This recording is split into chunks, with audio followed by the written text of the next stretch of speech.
Hey everybody, it's been a week, huh?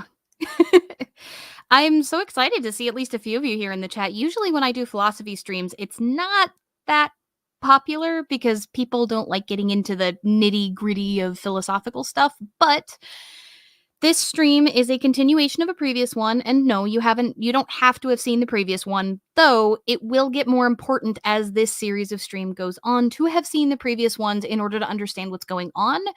This week we are doing book 2 of Nicomachean Ethics, which if you came into the stream 20 minutes or more before, you might need to refresh in order to get the correct link, because I realize I screwed up the link.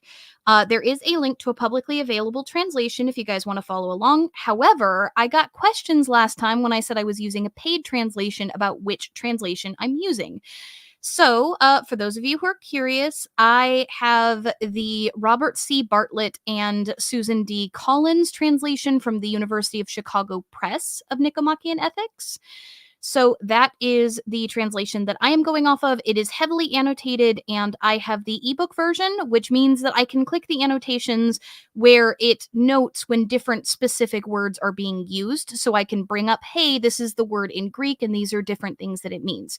So for those of you who are sort of just kind of following along, the publicly available translation is fine. You can open it up in another tab. But if I read something off, it might sound a little different from what you're looking at just because I'm using a different translation. So, oh, welcome, Storm. And I'm so glad that you enjoy my content. I work my butt off to try to make it all useful for you folks. So thank you guys for joining me.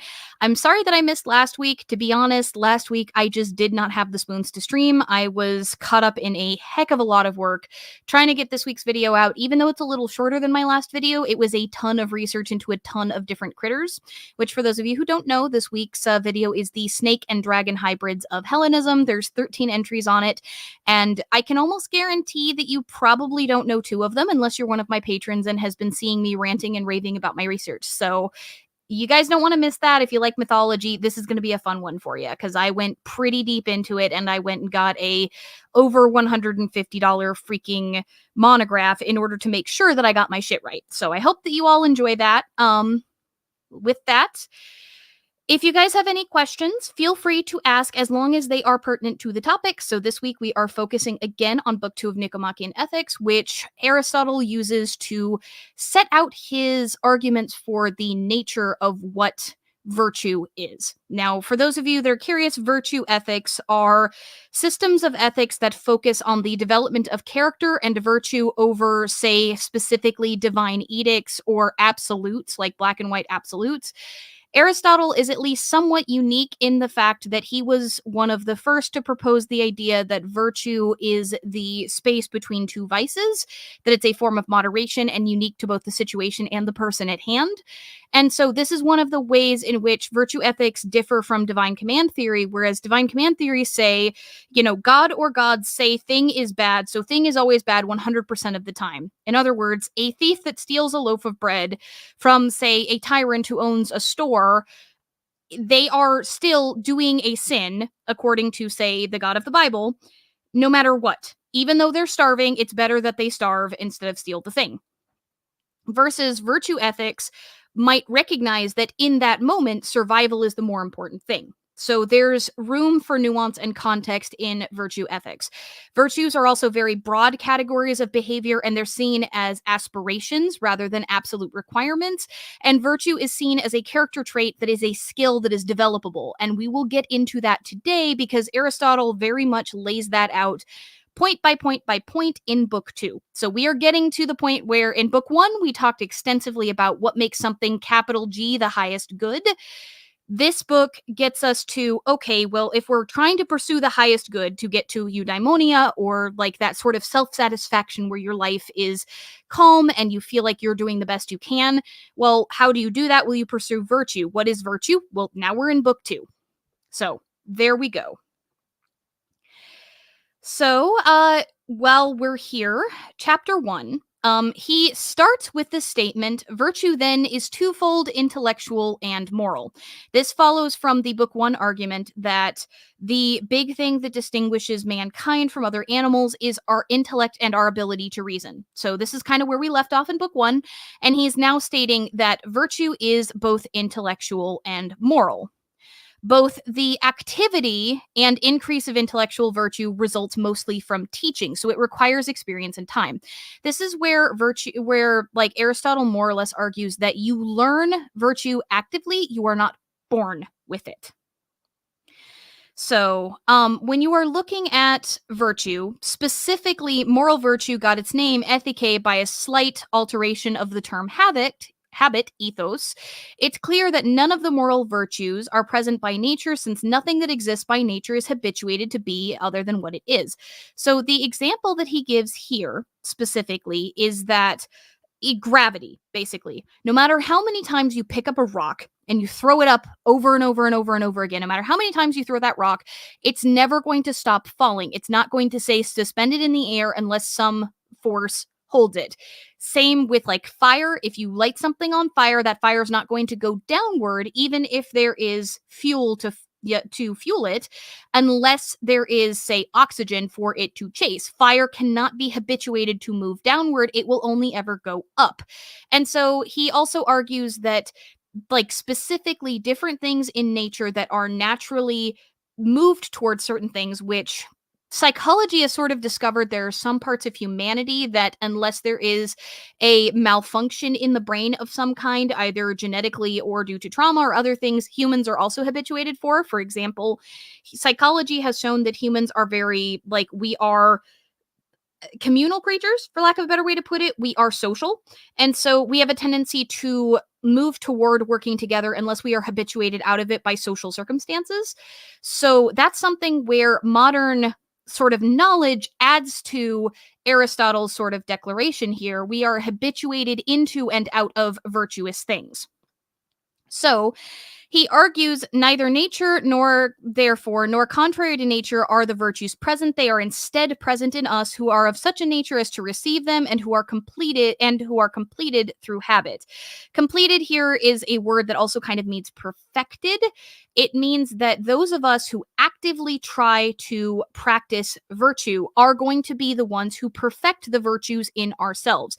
These are, like, he argues that you must understand the nature of virtue here through knowledge and teaching. Either, like, he makes an argument later about your upbringing, which I disagree with mildly. You can learn virtue later in life. He kind of has this very dismal view of people who are not brought up in virtue. And, like, I am a pretty good example of somebody who came out of a really bad situation and kind of ended up becoming a much better person than the people who raised me. So I kind of disagree with that. And yes, Ocean Star, our social nature is why solitary confinement messes us up so bad. Absolutely. Solitary confinement is actually considered a form of torture. So when you're talking about virtue, Aristotle lays out in no uncertain terms right at the very beginning, it's not something that we are born with. It is something we have to learn. And when we're talking about virtue, it is a skill that must be perfected individually through our actions, not through just learning. So he then starts talking about what he like capacities and compares the development of virtue to the development of other technique or skills. So in this, he compares it to, say, you learn how to build houses by building houses and by being shown how to build houses, and you get better at building houses by being taught by somebody who is good at building houses and by building good houses. If you continuously build bad houses and are instructed by a bad house builder, you're going to keep building bad houses until you run into a teacher who teaches you how to build them well. So he talks about this with art as well. With, like, I would use the example of writing. He uses the idea of kithara players. So he more or less makes the argument that much like when you are learning a skill directly, like something like house building or drawing or writing, if you have a bad teacher, you're going to learn bad habits. But if you have a good teacher, you're going to learn good habits. And you have to practice in order for that to actually sit with you. In much the same way that you need to, in order to learn an instrument, for any of us who have ever tried to do so, sporadic practice ain't going to get you there, right? Like you've got to practice daily, day in and day out with every opportunity that you get in order to actually get good at practicing like your instrument, in order to build your skill. He more or less compares virtue to that. So he also kind of compares this to lawmaking as well. He states that lawmakers can encourage virtuous behavior through their lawmaking. And this is one of the theories that is found in a lot of politics, in specific branches of politics where, for example, the carbon taxes are an example of this. So if they tax carbon emissions at a certain percentage, that discourages companies, supposedly, if they don't have the money to pay the carbon taxes, from like continuing to pollute. That is an example of a lawmaker attempting to encourage a virtuous thing, i.e., polluting the environment less, through legislation. And in this way, the law can become itself a teacher. Now, that doesn't mean that all laws are just, it doesn't mean that all laws are made this way, but it is one of the theories behind legislation. But yes, Borealis system, virtue is a skill and practice makes perfect. So, when you get a little bit further, and you guys might hear background noises here and there, the guys are kind of moving stuff around. We're moving everything downstairs now that the basement is finished being remodeled. So if you guys hear the guys in the background, apologies, it'll probably be pretty faint, but there are people bumping around outside my room. So, he argues, as a result and on account of the same things, every virtue both comes into being and is destroyed, and similarly also is the case with art. For as it is result of the playing the kithara that both good and bad kithara players arise, and analogously with house builders and all the rest, as a result of building houses well, people will be good house builders, but as a result of doing so badly, they will be bad ones. If this were not the case, there would be no need of a teacher, but everyone would come into being already good or bad. So too in the case of virtues, by doing things in our interactions with human beings, some of us become just and others unjust. By doing things in terrifying circumstances and by being habituated to feel fear or confidence, some of us become courageous, others cowards.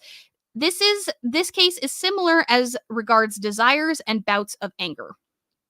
For some people become moderate and gentles, others licentious and irascible, the former as a result of conducting themselves in the one way, the latter of doing so in the other.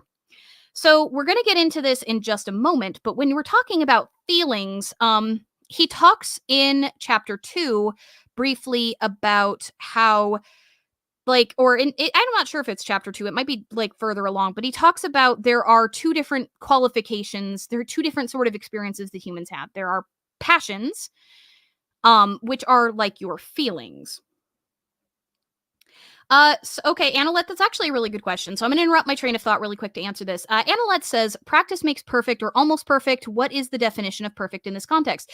So the definition of perfect in this context, as we're about to get into, is that virtue is unique to each individual circumstance. It is the middle between two vices, and you're shooting for that center point.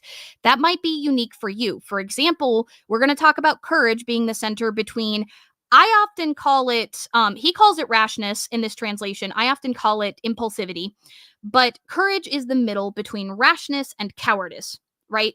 But if you tend towards cowardice, then being courageous feels like you're moving towards rashness. To a coward, a courageous person looks rash. To a rash person, a courageous person looks cowardly. It's only when you understand both sides of the vice that you can kind of shoot for the middle.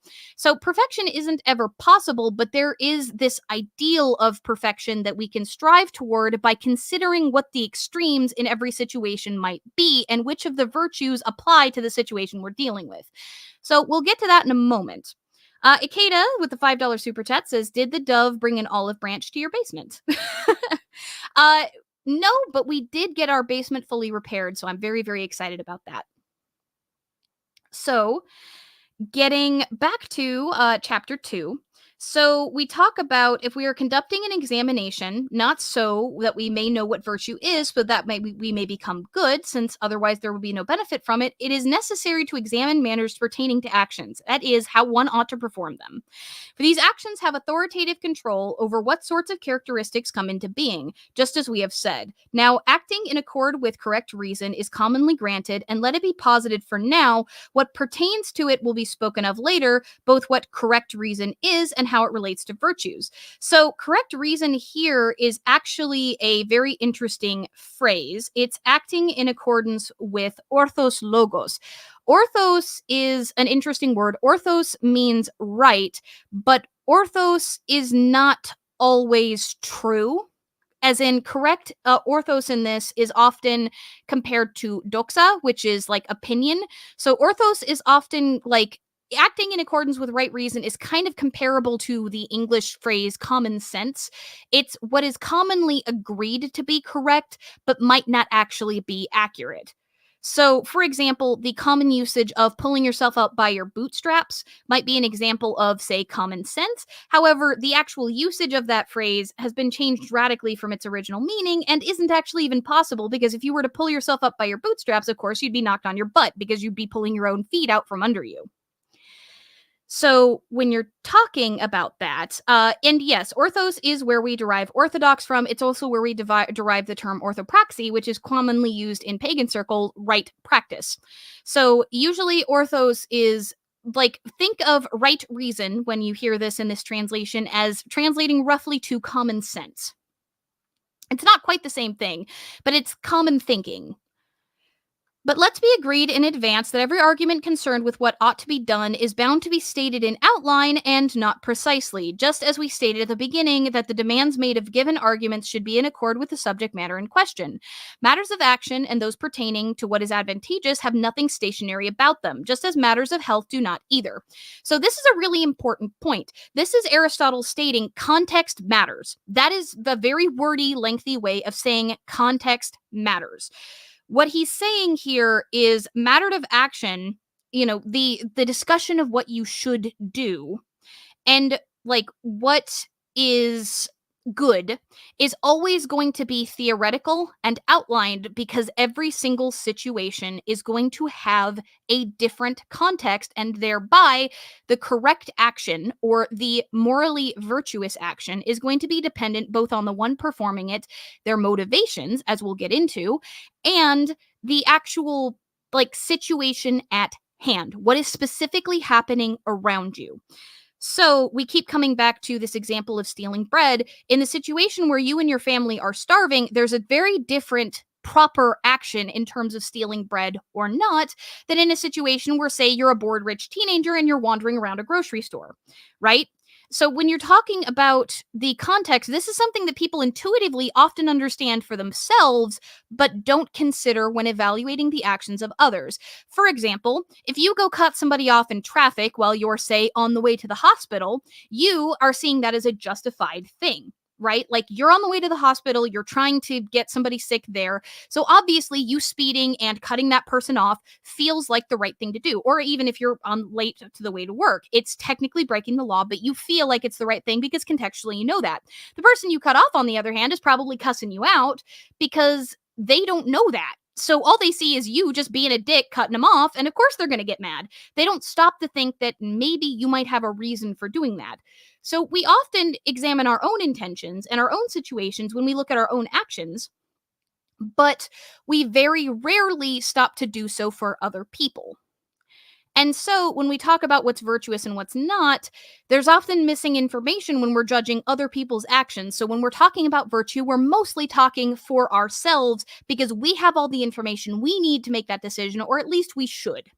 Right? And if we don't, well, that's what contemplation is for, right? You have to stop and think, what information might I need to know? Yeah, Ikeda, absolutely right. This is the opposite of what fundamentalists mean by absolute or objective morality. However, virtue ethics can sometimes be considered a quote unquote objective morality in the sense that virtue ethics exist outside of ourselves. These, like, fundamental ideas of the mean exists outside of you. The fact that justice is a virtue, the fact that honesty might be a virtue, courage is a virtue, these things are ideals that exist outside of you in a consensus, in a framework that you did not create.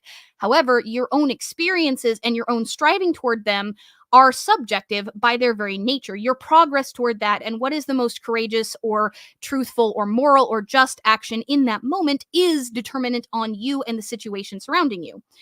So, when you're talking about objective morality, it's often misused to mean divine command theory or to mean an absolutist morality, when in fact, objective morality just means something outside of the self.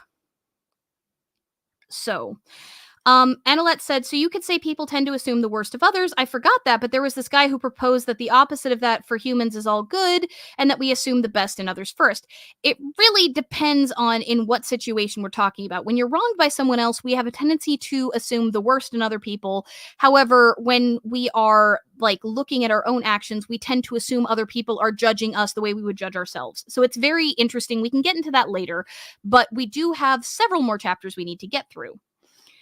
So Ikeda says, I like it already. F fundamentalism, $5 super chat. Thank you so much, Ikeda. So, coming back to chapter 2, we say that so then the first thing that must be contemplated, such things as virtues are naturally destroyed through deficiency and excess, just as we see in the strength and health. So, quick trigger warning for people with eating disorders. We're going to be talking about food consumption and we're going to be talking about exercise, but we're going to be talking about moderation. So, if that's triggering to you, if you're at a point in your treatment, here's your quick warning that we're going to be discussing those two things for just a brief minute. The example that Aristotle gives in chapter 2 for things that are destroyed by excess and deficiency are eating excessively or not eating enough, and exercising excessively or not exercising enough. So if you want to be in good health, you need to eat in moderation for your body size, type, height, etc., hormones that are in your system, all of that sort of thing, right? There's a unique set point for each and every one of us for how much we should be eating and exercising. If you exercise too much, you're going to hurt yourself. If you exercise not enough, your muscles are going to deteriorate. If you eat too much, you're going to gain a whole bunch of weight, and there's diseases and stuff that come with that often, though not always. And if you eat not enough, well, malnutrition and other things are not a fun time.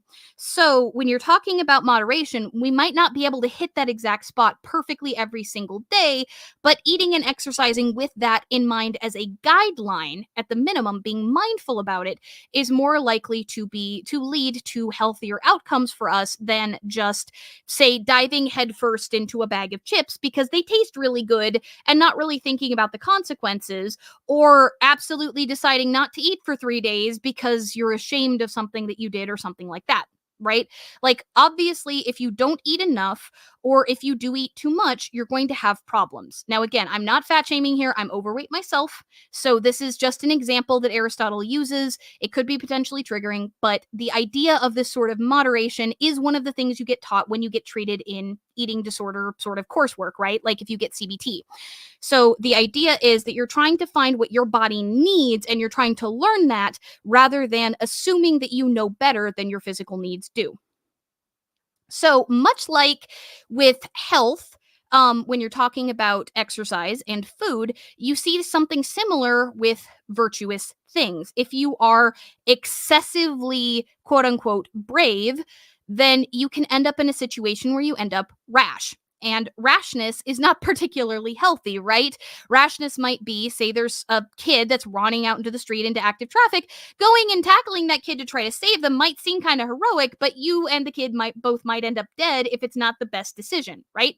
Versus cowardice might be that you don't even think about running out there because you're so scared.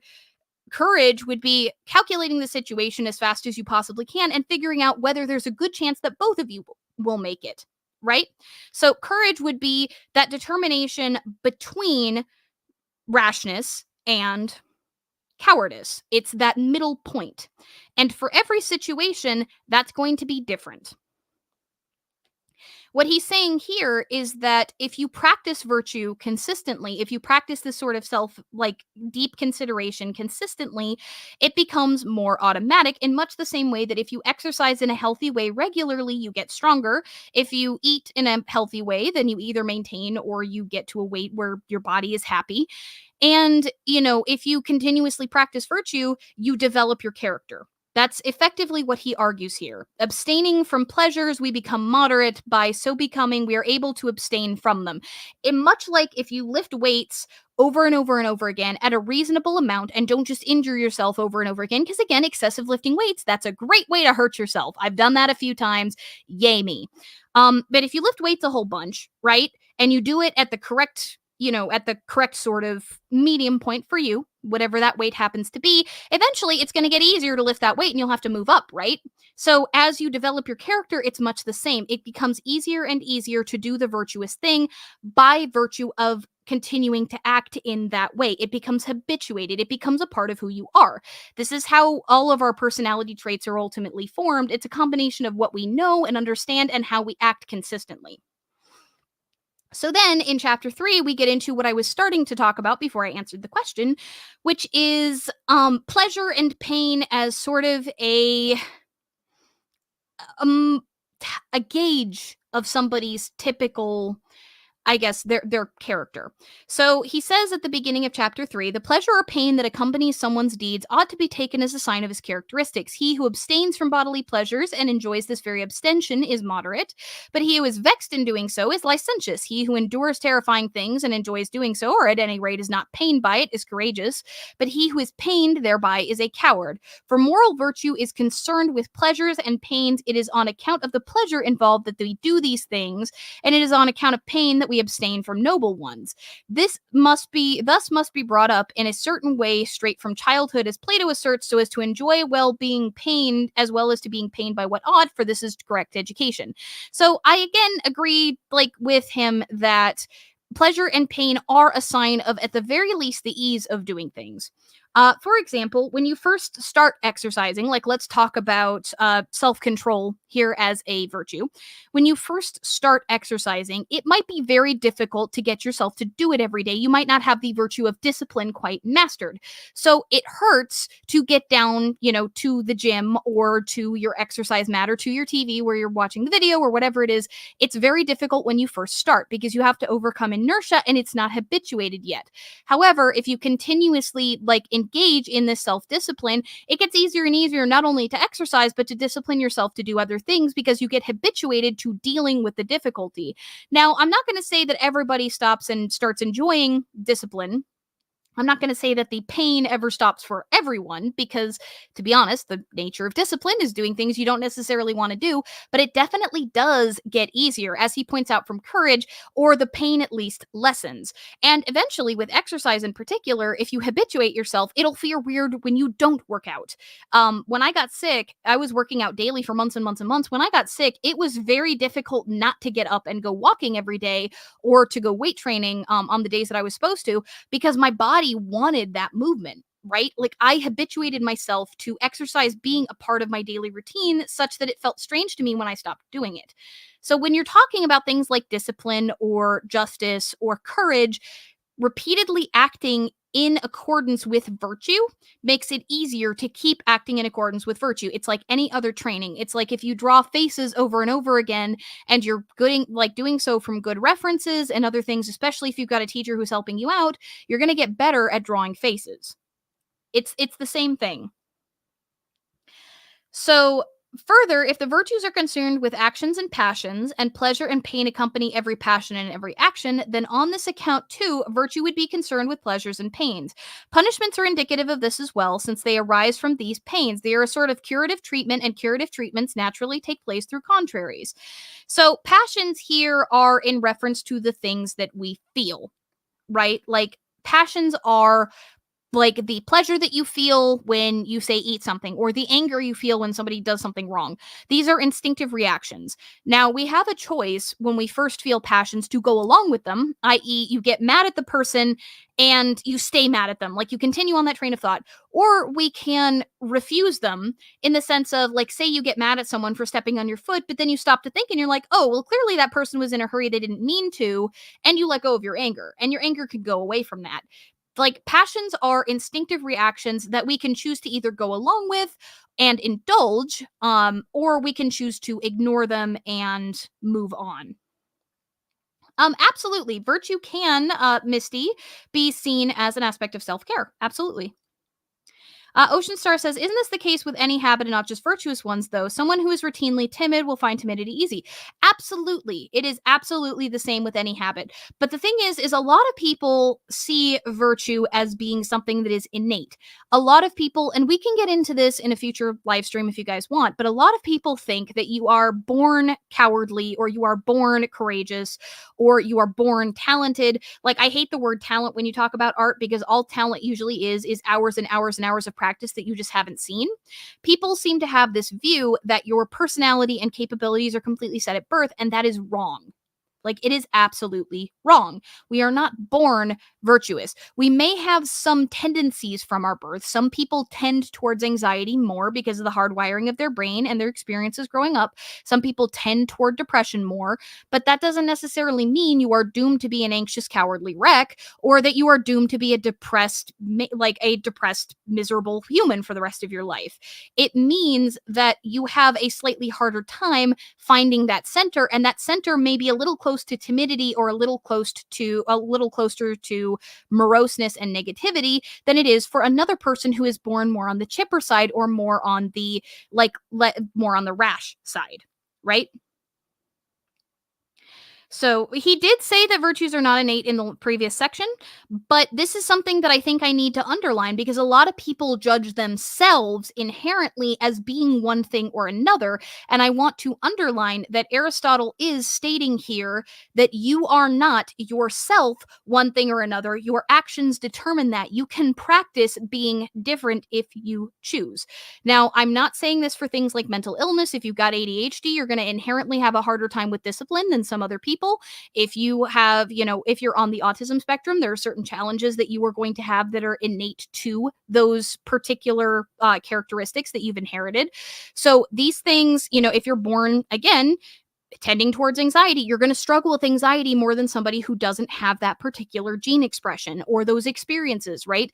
These things are innate in that sense. However, that doesn't mean that you cannot find ways to still practice virtue even within the struggles you have.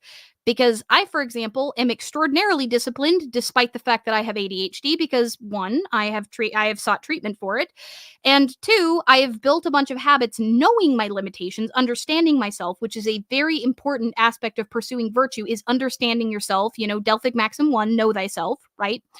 When you're talking about this, understanding where you're at now and striving toward where you want to be is the key here.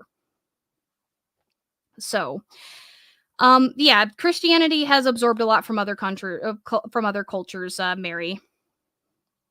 Musical child prodigies, again, more often than not, a lot of them were brought up in households where they were encouraged in their music and practiced from a very young age. Beethoven was like that. So, again, I'm not saying that folks on the spectrum or folks with ADHD cannot be disciplined or cannot, accomplish the things they want to. We might have additional challenges. It might be harder for us. That is okay. That is part of being virtuous, is understanding your limitations, understanding the struggles you have, and striving toward an ideal that is reasonable for you specifically, because this is context dependent. What I am capable of accomplishing in a day is going to be different than somebody else who doesn't have the exact challenges that I do. There may be strengths that I have that other people do not because of my neurodivergence. In fact, I've talked about hyperfocus being both a curse and a superpower in my video on ADHD. So that is an example of some things that might initially also look like they are detriments also being helpful, right? So when we get into there, thus people define the virtues as certain dispassionate and calm states, though such a definition is not good, for they say simply, this is not much as one ought not, when any other things posited in addition. Virtue, therefore, is posited as being such to produce the best actions in relation to pleasures and pains, and vice being the contrary. So another one of the things that he points out here in chapter 3 is that virtues are often the desire to either seek pleasure or to avoid pain. Vices in particular tend to be pleasure seeking, whereas virtues have a tendency to be avoidance of pain. For example, you might use the virtue of discipline to avoid the pain of a bad grade if you need to get a paper done, right? Like the virtue of discipline as opposed to indulgence or overwork. You want to find that sort of middle point so you don't burn yourself out with overwork or end up with the pain of a bad grade because you did all of your paper the night before. You might use discipline to try to get pieces of your paper done throughout the week, right? So when you're talking about like virtues and vices, you're also talking about the pursuit of pleasure and the avoidance of pain. And vices often are either choosing to indulge too much in pleasure, which would be the like sort of lack of virtue that I mentioned when I talked about the vice specifically of indulgence, right? If you're trying to be disciplined, the vice of indulgence might be playing your game all day, versus like if you're that's pursuing pleasure, right? But if you're doing overwork, you're trying to avoid pain. You're like, I need to get this done all right now today so that I don't feel the pain of that bad grade, and you're avoiding that pain so much so that you're causing yourself a different sort of pain, right? So when you're talking about that, that's kind of what he's getting into here in chapter 3. He's talking about generally the pursuit of virtue or vice has to do with either avoiding pain or seeking pleasure. And again, you're looking for the middle here. You want to seek a certain level of pleasure in doing the good thing, i.e., you got your paper done on time and it's early and you've got a couple more days and it's not like you've got some time to edit it and whatever. So that feels good, right? It's out of the way. You're not worrying about that paper anymore. Discipline feels good. And you're avoiding the pain of the bad grade potentially because you've got plenty of time to go through it so you can go indulge in pleasures at other times. That's how discipline can benefit you. Even though it might feel a lot more pleasurable in the moment to go do the slothful thing of gaming all day instead of getting your work done, you still get the pleasure of finishing the thing and then you get to enjoy other things. So, when you're talking about virtues, some of them are not as clear cut as that example, but that's an example I think we all can relate to having been in school at one point or another, right? So, getting back to now we're at chapter 4, but someone might be perplexed as to what we mean when we say that to become just, people must do just things, or to become moderate, do moderate things. For if they do just and moderate things, they already are just and moderate, just as if they do what concerns letters and music, they are in fact skilled or artful in letters and music. Or is this not so, even in the case of the arts? For it is possible to do something skillful in letters by chance or in the instructions of another. A person will be actually skilled in letters then when he both does something skillful and does so in a skillful way. And this is in what accords with the arts of letters that resides within the person himself. So, this is an interesting point that Aristotle raises here. What if you accidentally do something really virtuous? What if, for example, you go stumbling into that kid in traffic and knock them out of the way of the car, and you didn't really mean to? Let's say you were running away from the cops because you stole something because your family was starving. Is that a virtuous act? Well, according to Aristotle, no, because you have to know that what you are doing is virtuous. When you work on your paper, you are doing so knowing that it is a disciplined virtue, right? You are doing so knowing that this virtue of discipline that you are cultivating is positive. So if you work on your paper in chunks randomly because, say, you're told to or made to by someone else, that is not virtuous behavior, even though on the surface it looks like it is. So if your mom, say, forces you to work on your paper and you do so with resentment and pain and anger and don't choose to do so yourself, then that is not virtuous behavior because it is being forced upon you. This is not something you are choosing to do because you know it is virtuous. It is something that is being forced upon you externally because you're avoiding punishment. That is not the same thing as active virtue. If you do something just, it must be done at least in part because it is just and not only because it is either being thrust upon you or because the alternative is so much worse. Right? So I hope that that actually makes sense. The idea here is that when you're cultivating virtue, it is only virtuous if you are actively doing so in part because it is virtuous. So, yes, intentions impact virtue. Correct. That is what Aristotle is saying here. In much the same way that you could, theoretically, pick up a flute and play something absolutely beautiful while having absolutely no freaking clue what you're doing. That doesn't mean you're skilled at the flute. It means you got lucky once. In the same way that, like, elephants and monkeys and such can throw paint at a canvas and make something really interesting that might sell and may even be very pretty, or that a monkey banging at a typewriter might eventually produce a couple of words. right? That monkey is probably not very likely to produce an entire gorgeous poem or a Shakespearean epic, but they might produce a word or two here and there. In much the same way, if we're not actively trying to cultivate virtue, we might stumble into virtuous actions, but if it's not actively being worked on, then we're not likely to cement the kind of lessons that will continue to produce virtue in the future. We are not actively participating in our own growth and development. So, correct, virtue is not only the action, but the expression of one's will through action. Correct.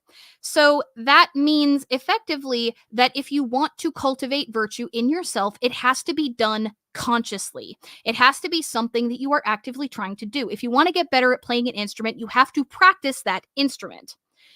No, you cannot have stochastic virtue, Akeda. However, as we mentioned, laws and such can be crafted in such a way to encourage virtue or at the very least discourage certain kinds of vices.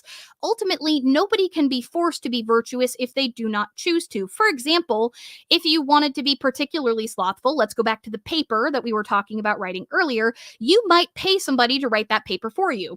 So if you paid somebody to write that paper for you, you're going to get rewarded with a good grade, but you didn't actually do all of the disciplined work to earn that good grade. So that's not a virtuous action, right? Like, you might have gotten the good grade, you might have been rewarded with a teammate with an honor, but you didn't actually do the work to earn it. So you don't gain anything morally from having done that. So let's get going forward into chapter 4. So, further, what pertains to the arts is not all that similar to what pertains to the virtues, for excellence in whatever comes into being through the arts resides in the artifacts themselves. In other words, a good drawing or a good song is good in and of to itself, not just the action of creating it. It is enough, however, for these artifacts to be in a certain state, but whatever deeds arise in accordance with the virtue are not done justly or moderately if they are merely in a certain state, but only if he who does these deeds is in a certain state as well. First, if he acts knowingly, and second, if he acts by choosing the actions in questions for their own sake, and third, if he acts while being in a steady and unwavering state. So there's a slight disagreement that I have here with Aristotle, but basically what he's saying here is that if you say want to save the kid, you go running with the intent to save the kid because it is what is just. Your intention is to, shove them out of the way of the traffic. You've considered that you'll most likely survive while doing that. You have made that decision. You need to not waver in that decision, he states, and that you need to do so willingly and knowing that it is virtuous and doing it for that reason, at least in part. So, to answer the question for Misty here, it is virtuous to attempt the thing but fail despite the effort. Is the intention itself virtue? So in this case, if you were to attempt to save the kid but you don't get there in time, then that would still be a virtuous act to have attempted to save them in the first place. But if you're talking about something like discipline, then at that point, the failure ultimately is relapsing into vice in some way, shape, or form. And it may need to, further some sort of self-examination in order to determine what caused that failure. Where you say, let's say, if you're talking about discipline, if you have ADHD, if you didn't sleep very well the day before, it might be a heck of a lot harder to attempt some sort of disciplinary related task. So you might need to discipline yourself in a different area, i.e. making sure you get to bed on time the next day in order to make a better attempt. Or let's say you forgot to eat all day. Well, after you eat lunch, it might be a lot easier to attempt a task that requires discipline if you're not distracted by hunger or headaches or things of that nature. So if you're dealing with failure, then what happens is you need to stop and examine self-reflection to see what may have caused that failure, right? Like, that is part of the development of virtue.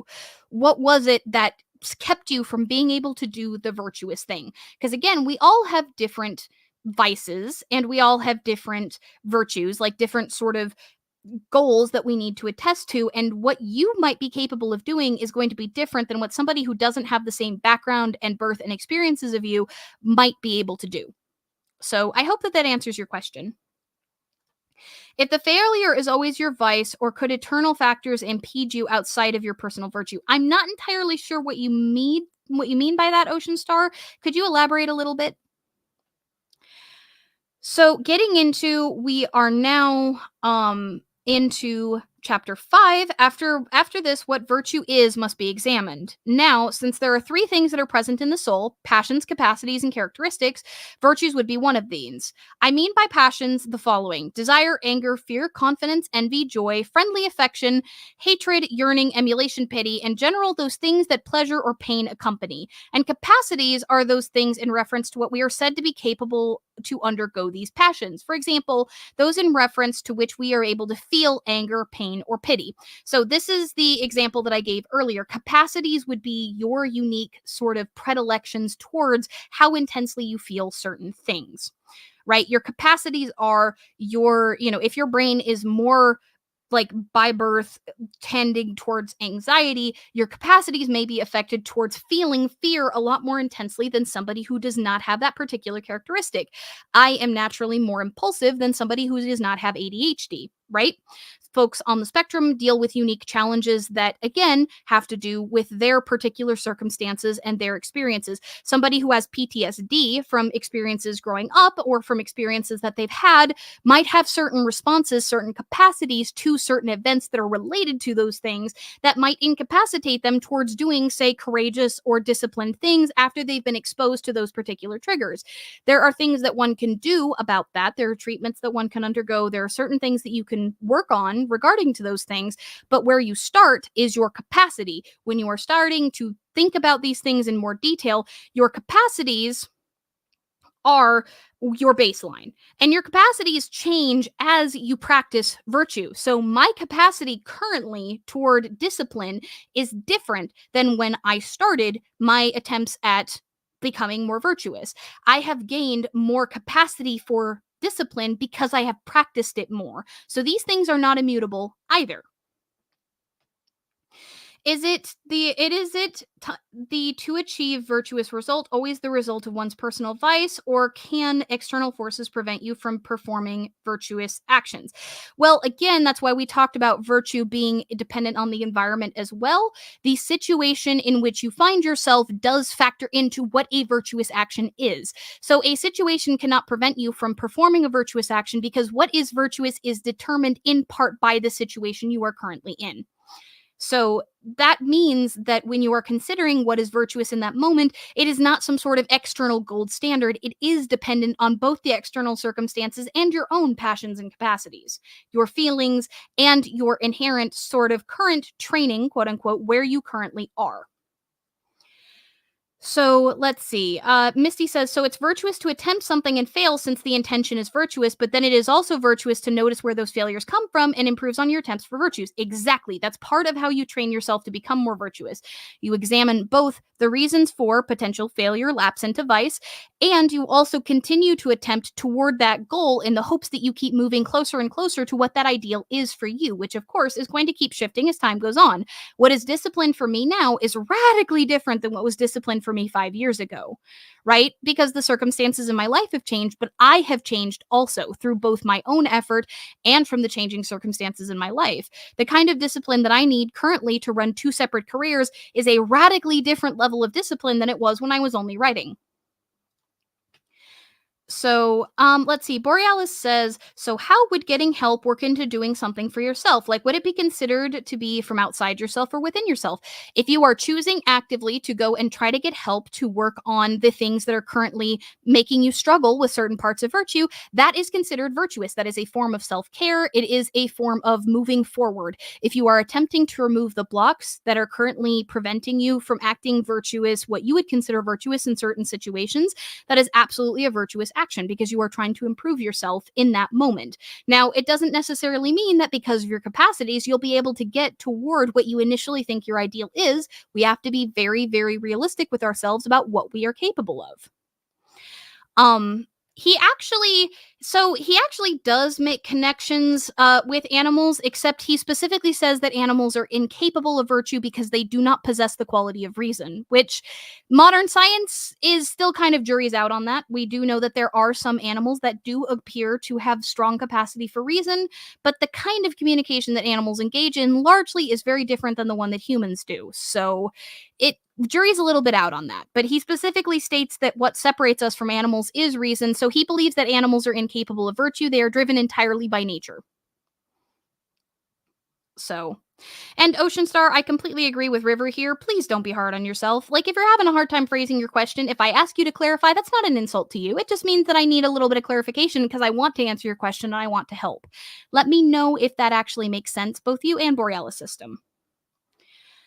So, when we get back to the idea of capacities are those things in reference to which we are said to be able to undergo in the passions. Characteristics are those things in reference to which we are in a good or bad state in relation to the passions. For example, if we feel anger intensely or weakly, we are in a bad condition, but if in a measured way, we are in a good condition. Same with the other passions as well. Neither the virtues nor the vices then are passions, because we are not said to be serious or base in reference to the passions, but in reference to virtues and vices, because we are neither praised nor blamed in reference to the passions simply, for neither he nor who is afraid, nor he who is angry is praised, nor he who is simply angry blamed, but only he who is in such a way. In other words, getting mad is not a vice. Punching somebody in the face because you're mad probably is. That's probably pretty rash, right? So when you're talking about the passions, these things are inherent. How you feel doesn't matter so much as what you do. That is what Aristotle is stating here. So he talks about the intensity of feelings here, but the intensity of feelings in part has to do with the way you think, and in part has to do with your capacities, the things you're born with. So when you're talking about feelings, again, modern science disagrees a little bit with Aristotle here. Some of us, for example, those of us who are neurodivergent, folks on the spectrum, and folks that are, have ADHD, a lot of us can feel certain kinds of feelings far more intensely because our brains don't have quite as much of the machinery that other people do to filter those feelings out, to judge them as not useful and just reject them. I might get more angry or more sad or more anxious than somebody who is neurotypical. I might feel that more intensely, and it might be a little harder for me to respond to that feeling in a not intense way. It's going to be a lot harder for somebody with ADHD to stop themselves from punching the person who pissed them off in the face. That doesn't mean that it's not possible to learn not to do that. Again, like, I've learned the virtue of discipline, and you all have seen my channel. So you know pretty how consistent I am when it comes to these things. That doesn't mean that because you may be born at a disadvantage or you may grow up at a disadvantage, you might not, say, learn discipline skills. The ever-present challenge of gifted children, for example, those of us who had it really easy in school because we understood things and remembered them better than average, might not have learned the study skills we needed to get through college. And so when we kind of hit a wall and struggled, there's a lot of self-hate there. Like, what the hell do I do? It's not easy anymore. Where do I go from here?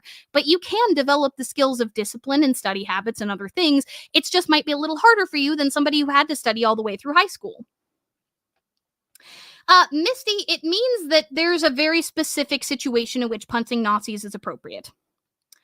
So it isn't me blaming you for not understanding. I'm habituating to editing my words after I submit them, which causes me to have errors that I should spend some more time to check over my work in live chat.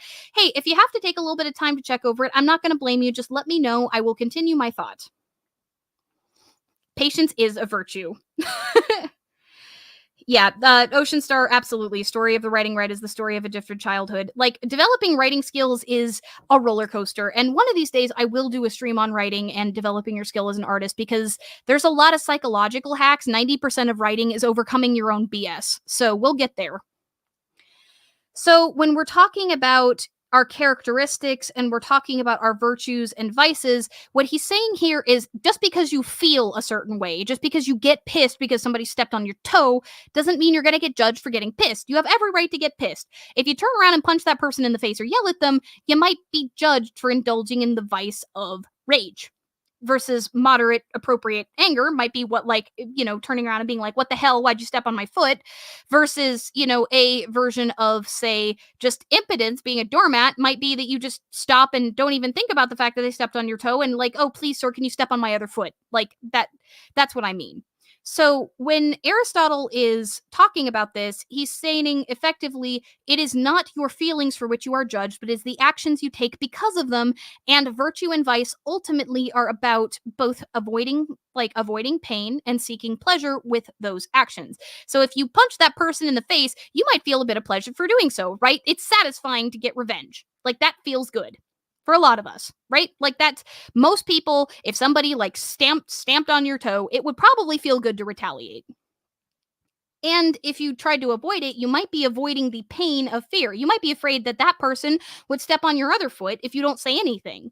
Versus if you say, ask, what the hell? Why'd you do that? That's a much more appropriate response.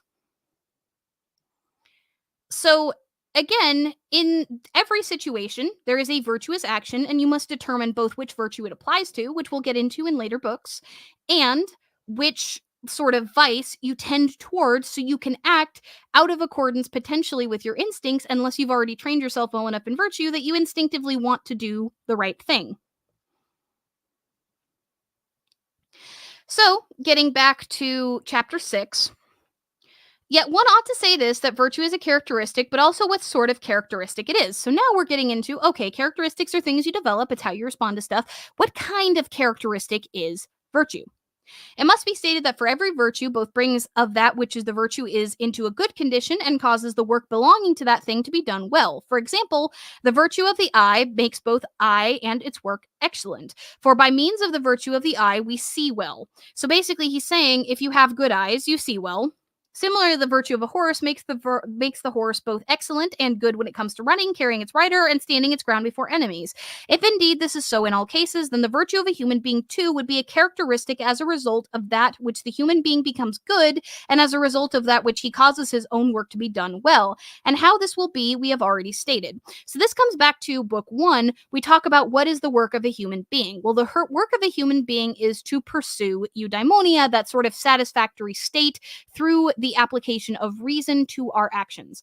So, virtue in the case of a human being would be the things that bring us closer to that idea of eudaimonia.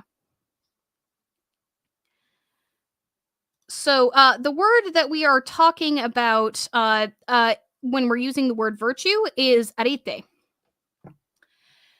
So, but virtue will further manifest as follows. If we contemplate what sort of thing its nature is, in everything continuous and divisible, it is possible to grasp the more, the less, and the equal, and these either in reference to the thing itself or in relation to us. The equal is also a certain middle term between excess and deficiency, and by a middle of the thing, that which stands as an equal, remove from each the extremes, which is in fact one and the same thing for all, though in relation to us, it is neither that which takes too much nor is deficient. But this is not one thing, nor is it the same for all. For example, 10 is much more is much, but 2 is few. 6 is a middle term for those of us who take it in reference to the thing itself. So, what he's saying here is, as I keep mentioning, context matters. If you have 10 on one side and 2 on the other, 6 is the middle. But if you have 5 on one side and 3 on the other, then 4 is the middle. 4 might not be the middle when you're talking about 10 and 2, but it is when you are talking about 6 and 4. Or when you're talking about 5 and 3. Like 4 is the middle when you're talking about 5 and 3. So when you're talking about virtue ethics in general, what you are talking about specifically are you are finding the middle ground for the situation and for you personally.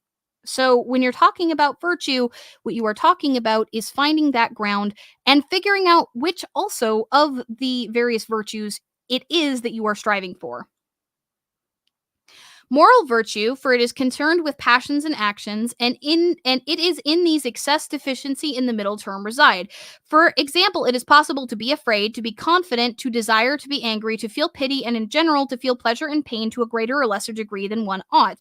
And in these cases, this is not good. But to feel them when one ought, and at the things one ought, in relation to those people for whom one ought, for the sake of what and as one ought, these constitute the middle as well as what is best, for which is in what in fact belongs to virtue.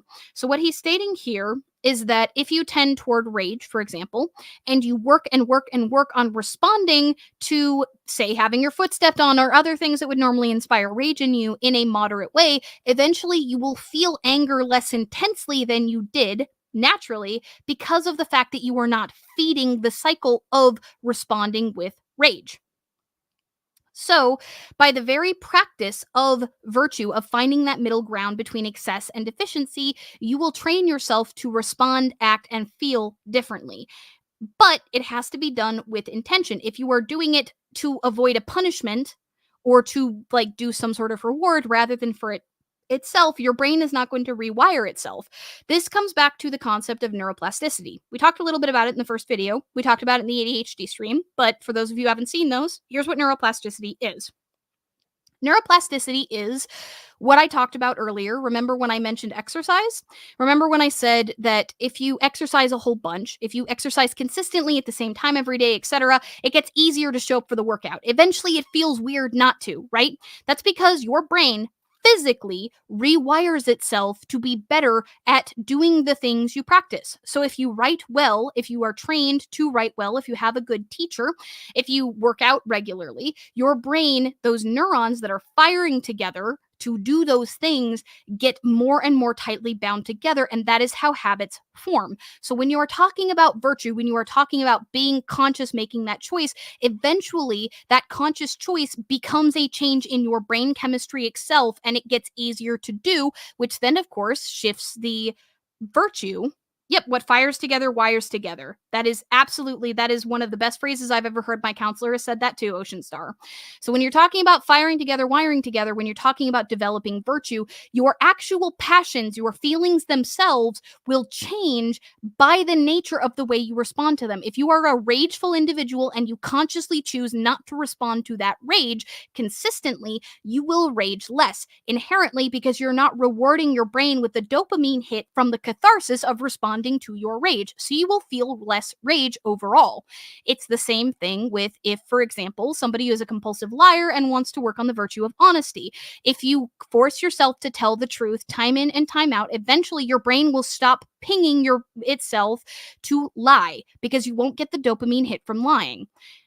On the positive end, if you are, say, creative and you're worried about how many ideas you have, if you act on your ideas consistently, if you say, have an idea and train yourself into the habit of writing it down, eventually your brain is going to click, click, click, like the snaps that I'm making. It's going to realize, oh, I have an idea. I get rewarded with a dopamine hit for writing it down, right? And so eventually, if you keep doing it, you're going to have more and more and more ideas because your brain now knows that it gets rewarded for having ideas, which means you act on them, which means it gets easier to write or draw or whatever art it is that you are trying to develop ideas for.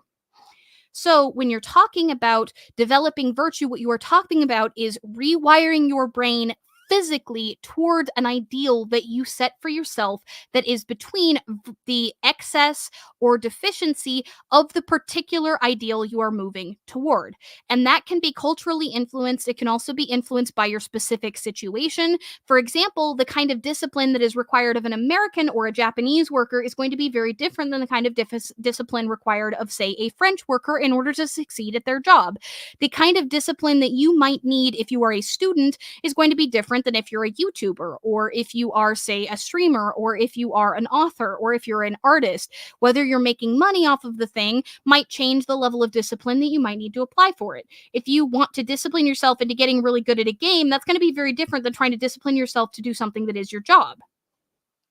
So, when you talk consistently about trying to change these things about yourself, you are actively able, and we know this from neuroscience, to rewire your brain toward the things you want to be by practicing those things over and over as consistently as possible. And yes, as Annalette mentioned earlier, failure is a part of that process.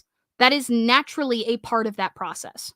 So, when you're talking about change, when you're talking about virtue, know that no matter where you start, what your capacities are, where your passions currently sit, the practice of cultivating virtue will change that for you over time because that is how neuroplasticity works. We, as like in the modern day, science has validated some of the things that Aristotle has said here. The way you feel will be influenced strongly by the way you act because your brain physically transforms itself. And if that is not the most empowering thing you have heard all week, then I don't know what the hell I'm doing with my life. Like, when I first found that out, when I was first researching sort of habit development and such, that was mind blowing to me. The fact that you can work your ass off to physically change your personality itself, your habits, your instinctive things, the things you consider you, the fact that you can change that through sheer force of will is incredible. Like, that is so freaking empowering because it means you're not stuck with who you are now. Those things you don't like about yourself, there's a chance that you can change them. There Your capacity to do so may be different than another person's, but you still have that capacity. And that is freaking incredible. That is mind blowing. It is amazing. And that is the gift of wisdom that the gods have given us. Yes, actually, Misty, CBT is actually based off of Stoic ethics originally. The person who developed it, it is transformed a lot after all over time, but CBT was actually originally like developed based off of specifically Stoic ethics. So, they were onto something. Like I said, I don't agree with everything that Aristotle says here, but the stuff that I agree with is mind blowing and powerful and incredible. Like, it is so freaking cool. So, we get back to virtue, therefore, is characteristic marked by choice, residing in a mean relative to us, a characteristic defined by reason, and the prudent person would define it. Virtue is also a mean to respect to two vices, one which is related to excess, the other to deficiency, and further, it is a mean because some vices fall short and others exceed what should be the case with passions and actions. So, when you're talking about examples, he gives a large list. But not every action or every passion admits of the mean, for some have names that are immediately associated with baseness. For example, spitefulness, shamelessness, envy, and when it comes to actions, adultery, theft, and murder. For all these things and those like them are spoken of being themselves base rather than their excesses or deficiencies. It is never possible then to be incorrect as in regards to them. I disagree when it comes to theft. In a capitalist society, there are times where theft may be moral, and we talked about that before. But one is always in error, and it is not possible to do what concerns things well or not too well by committing adultery with the woman when one ought and as one ought. Again, I kind of disagree with this. Committing adultery implies non-consent, but as a poly person, I disagree with Aristotle there as well. So again, I'm going to point out when I disagree with Aristotle here, like, as long as my partners consent, I can have another partner if I want to. Same with my partners. As long as like all of us consent, they can have another partner if they want to. But when it comes to specifically certain kinds of things like murder, for example, there is never really a justified murder. Murder here being specifically defined as premeditated act of killing another human being. Premeditated here being very specific. There is not a justified murder. So, self-defense and killing, manslaughter is a different thing. So, coming back to the chapters, we've only got a couple more, guys. We've got chapter 7, 8, and 9 to kind of go through. One must not only state in this definition several terms, but also make it harmonize with the particulars involved. For in the case of arguments concerning actions, the general arguments are of a wider application, whereas those pertaining to a part or truer actions concern particulars, and with these, the arguments ought to accord. One must grasp these particulars from the following outline. All right, so now we're about to go through a massive list of virtues and vices. So let me know if you want me to stop and talk about any specific ones. So, concerning the giving and taking of money, the mean is liberality, the excess and deficiency are prodigality and stinginess, respectively. But they are excessive and deficient in contrary respects. The prodigal person is excessive in spending, but deficient in taking, whereas the stingy is excessive at taking, but deficient in spending. So far, so good, right, guys? Now, at present, we're speaking in outline and summarily, being satisfied with just that, but later what pertains to them will be defined more precisely. Concerning money, there are also other dispositions. The mean is magnificence, for the magnificent person differs from the liberal, the former being concerned with great things, the latter with small. The excess is vulgarity and crassness, the deficiency parsimony. These differ from related to liberality, but how they differ will be stated later. So we'll get into that later if that confused you guys. Concerning honor and dishonor, the mean is the greatness of soul, the excess, what is to be said, a certain vanity, the deficiency, smallness of soul. So in this, when they're talking about honor and dishonor, the mean is pride, the excess is hubris or vanity, and the deficiency is self-hate. So this is thinking you are less than you are, thinking you are more than you are, or pride, which is recognizing exactly where you stand. And just as we were saying that liberality bears a relation to magnificence, though it differs in being concerned with small things, there is also a certain other virtue that bears relation to greatness of soul, the latter being concerned with great honor, the former small. For it is possible to long for honor as one ought, or less than one ought. The person who is excessive in his longings in this regard is said to be ambitious, the deficient unambitious, while the one in the middle is nameless. There isn't a name for wanting exactly what you should want and being realistic with your expectations. Aristotle doesn't really say screw billionaires here. It's more like he says billionaires that are just hoarding wealth and wealth and wealth and not spending it as they ought to, like screw them specifically. So that's kind of what he's saying here. So the next section. In what concerns anger, there too is an excess, a deficiency, and a mean. And although these are pretty much nameless, let's call the mean gentleness, though we speak of the person in the middle as gentle. Of those at the extremes, let's say he who is excessive to be irascible, the vice irascibility, and let he who is be deficient is a sort of unirascible person, the deficiency unirascibility. So this person would be sort of somebody who never gets mad at anything ever, even when it's righteous. Like, think of your chill stoner dude, but perpetually that way, not just when they're high. There are also three other means, though they bear a certain similarity to each other. They also differ from one another. For all are concerned with our sharing in speeches and actions, but they differ because one of them is concerned with the truth in such speeches and actions, and others what is pleasant in them. Of these latter, one is found in times of play, and the other all that relates to life as a whole. One must speak of these two, then, so we may see better than in all things. The mean is praiseworthy, and the extremes are neither praiseworthy nor correct, but instead blameworthy. Now, the majority of these are nameless, yet one must try, as in the case of the others, to fashion a name for them for the sake of clarity and of following along. Concerning the truth, then, let the person in the middle to be somebody who is truthful, and the mean, truthfulness. The pretense that to exaggerate is boastfulness, and he who possesses it, a boaster, whereas to those who understates it is irony, and he who possesses it, an ironist. So, in this case, when we were talking about, pride, the excess being hubris, and the deficiency being self-hate, if you were to say, acquire $10, you could, and that's a huge boon for you. If you were to boast, you'd be like, I got $20. Look at this. Versus if you were to understate it, you'd be like, yeah, I got a dollar bill. But if you were honest, you'd be like, oh, look, I got $10. Right? Like, that sounds like a really silly example, but that's kind of what he's getting at here. There are also means in the passions and concerning the passions, for a sense of shame is not a virtue. So shame, I'm going to define shame here for those who aren't familiar. Guilt is I did a bad thing. Shame is I am a bad thing. So if you are feeling shame, it means that you have become to identify with your actions such that you hate yourself for them rather than recognizing them as problems that need to be fixed. Irony means something different in this. Yes, it means somebody who is not recognizing the truth of a situation, instead understating it deliberately. There isn't really an online test. This is more a function of sort of self-reflection. Apologies if you can hear me chewing, by the way. Dana brought me a pickle. So, he who is friendly in excess is obsequious, if he is such for no reason, but he who is excessively friendly for his own advantage, he's a flatterer. He who is deficient and in all things unpleasant is a sort of quarrelsome or surly person. Let me translate this for modern people. He who is deficient in all of these things is an asshole. Let's just say that they're an asshole.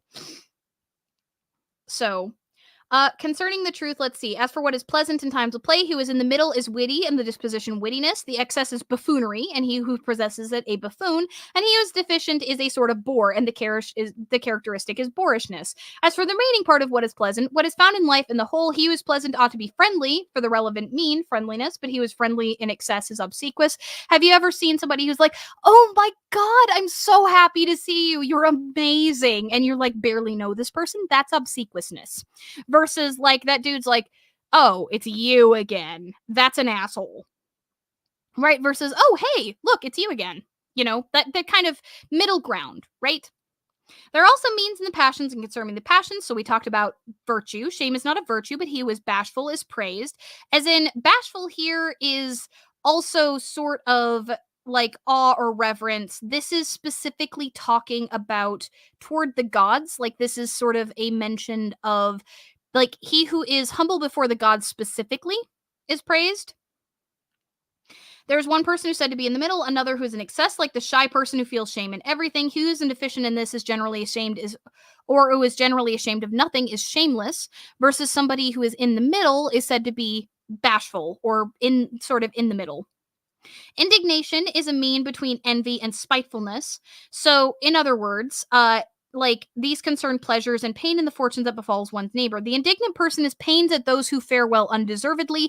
The envious person exceeds him because he is pained at anyone faring well. The spiteful is deficient in feeling pain at the misfortune of others, so much so that he even delights in it. But about these types, there will be an opportunity to speak elsewhere. So this person who talks about indignancy, that's also sort of a righteous anger. If you see somebody prospering and you know for a fact that it is unrighteous, like let's say a bigot is making a ton of money who is incredibly racist and everybody knows it, and they're making money off of their racism, it is righteously angry, Aristotle is saying. It is virtuous to be angry at that person for their success. However, if you're angry at everybody who does better than you, then you're probably spiteful. And if you're pained at anybody faring well, like if you're angry at everybody for doing better than you, then you're probably spiteful. And if you are pained at anybody doing well at all for any reason whatsoever, not just better than you, you're probably envious. Humility or modesty, yes, that would be sort of the middle ground. But again, humility or modesty is sort of the middle ground. This is recognizing things for what they are. Humility is not downplaying your accomplishments. Humility is recognizing what your accomplishments are. So, and for justice, since it's not spoken of in a simple way, after we've gone through each of the meanings of justice, we will say how they are means and similarly the rational virtues. So, chapter 8. We are now into dispositions. There are 3 dispositions, 2 of them vices, one related to excess, the other deficiencies, and one of them is a virtue, the mean. All are in some way opposed to all. The extremes are contrary to both the middle disposition and each other, while the middle disposition is contrary to the extremes. Just as the equal is greater when compared to what is lesser, and lesser compared to what is greater, so the middle characteristics are excessive when compared to the deficient, but deficient when compared to the excessive. In other words, if you are rageful, you are going to be more angry than somebody who is indignant or righteously angry. But if you're a doormat, you're going to seem like somebody who is indignant is going to seem significantly more rageful than, you are. So the mean is directly opposed to both of the extremes. That is what is being said here. So, at that point, basically what he argues is that we need to learn how to hit that mean with precision, and that can only be done through introspection and practice. Stopping and just thinking about this stuff isn't going to fix it. If you say, go to a doctor, he gives an example. If you go to the doctor and you listen very intently to what they tell you to do, like let's say you're given heart medication and you're told take your heart medication every day so that your heart, so that you're fixing your cholesterol, whatever. And if you're told instructions to fix your diet and other things so that you can fix your cholesterol, whatever, you don't take your meds when you go home and you don't fix your diet. Well, at that point, you like going to the doctor, listening didn't change your behavior. You didn't actively put the effort in. It makes no difference. It's the same with virtue. If you are trying to do better, you need to act different. You need to apply the contemplation to your daily life if you want to change. Neuroplasticity only happens through repeated action, not just repeated thought. You can change the way you think over time by thinking differently. That itself is an action. But if you're talking about if you want to start exercising and you wake up every morning and you think, I should exercise, if you don't get up and do it, you're not building the habit. You're building the habit of thinking about exercise. That's a step forward, but it's not all the way there. So, he basically ends with chapter 9 on talking about how effectively, in order to cultivate these things, we have to be introspective.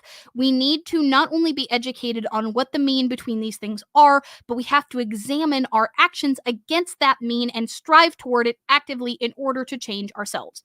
And that is where we finish in book 2. So, folks, do we have any questions? Because that is, I know it's a lot to take in. We gave a lot of specific examples.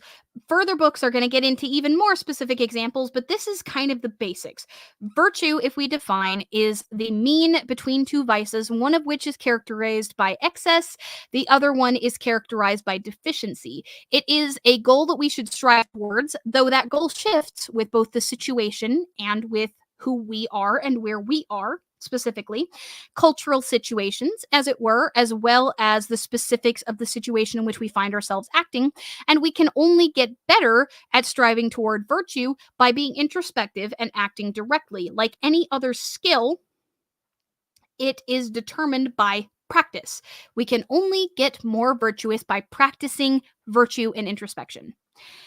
Alethea, I covered this earlier in the stream, but you figure out the mean by determining where you fall in terms of, do you tend toward excess or do you tend toward deficiency? In other words, do you tend toward cowardice or do you tend towards brashness? And then you figure out from there what the mean would be in that situation through the application of reason. Would it be brash to save the kid? Well, that depends in part on how fast traffic is going and which direction you tend to lean generally. So when you're talking about, for example, also discipline, if you tend towards, say, workaholism, then it might actually be virtuous to stop working at 9 p.m. if you would still accomplish your deadline if you stopped working at 9 p.m. and picked up the next day. That would be a virtuous act because you tend to lean toward workaholism and away from sloth. So if you're talking about developing something like, say, discipline, you're looking for the mean as it pertains to your situation, both the external situation and your internal one. So it takes a lot of introspection to figure out what that mean point is. Are there any other questions that you guys have? Because I'm still paying attention to the live chat. If not, then we are in the last 10 minutes. So we're kind of at the shill portion for the video. Excuse me. I've been sipping at my coffee this entire time as well. So, if that's all the questions that we have for the night, I guess I will start the shill portion. So this week, I made a video. I just got done recording and editing the audio. I'm going to be working on editing the video itself probably tonight through most of tomorrow. So patrons, expect the video preview, and channel members, expect the video preview to drop tomorrow evening. It is on the snake hybrids of Hellenism, much like my 13 Snakes of Hellenism video. It is a listicle where I talk about various mythological figures. I'm reading a whole bunch of direct attestations. There's going to be a ton of links in the description referencing all of the different places that I researched for this. There's actually at least 2 to 3 of them that I can guarantee almost none of you realized was a snake hybrid, and at least a couple that you might not have heard of. So I'm really excited to release that. I had a ton of fun researching it. If you guys are heading out, please drop down into just below the video and hit that like button, or hit the dislike if you never want to see my face again. That's absolutely fine too. It all counts to the algorithm. And if you get a chance, please drop a comment on your way out, because live chat participation does help when I'm live, but those comments really help other people who might want to see this video see it. So please let me know how I did in the comments. Ask any additional questions. I will be watching the comments, as I always do, for questions that people might need more explanation for, or I may mention that I'm going to be covering it when we get to book 3 or book 4 or one of the other books, because I used to actually be developing a course on Nicomachean Ethics for an organization I'm not a part of anymore. So I'm pretty familiar with this material. I've read it at least partially in Greek. I've also read it in English. I've read several translations. I have a really good annotated translation that I'm working off of now. So I'm really happy to try to help. I'm not an expert. I'm an autodidact, but I am very familiar with the material, and it is material that I try to base a lot of my own ethics on, at least the parts that I agree with. Of course, there are some parts that science has kind of validated, and, you know, the gods gave us the gift of reason for a reason. We should apply it. If we have scientific evidence that things are wrong, then that means we need to shift our perspectives, yes?